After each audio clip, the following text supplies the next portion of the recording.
ছোট্ট সোনামণিরা, আজকে আমরা শিখব 10টি সবজির নাম বাংলায় আর ইংরেজিতে। চলো তাহলে শুরু করি। এই লম্বা সবুজ সবজিটি হলো লাউ। ইংরেজিতে বলা হয় বটল গোর্ড। বটল গোর্ড মানে লাউ। এই মাটি থেকে পাওয়া গোল গোল সবজিটি হলো আলু।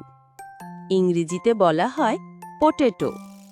পটেটো মানে আলু। এই খাঁজ খাঁজ ডাগওয়ালা সবজিটি হলো করলা। ইংরেজিতে বলা হয় বিটার গোর্ড। বিটার গোর্ড মানে করলা। এই সোজা সরু সবুজ সবজিটি হলো ঢ্যাঁড়স। ইংরেজিতে বলা হয় ওকরা। ওকরা মানে ঢ্যাঁড়স। এই গোল সবুজ পাতাওয়ালা সবজিটি হলো বাঁধাকপি। ইংরেজিতে বলা হয় ক্যাবেজ। ক্যাবেজ মানে বাঁধাকপি। এই ছোট্ট সবুজ ফালি ফালি সবজিটি হলো শিম। ইংরেজিতে বলা হয় বিন। বিন মানে শিম। এই খাঁজ খাঁজ ডাগওয়ালা সবজিটি হলো ঝিঙা। ইংরেজিতে বলা হয় রিজ গোর্ড।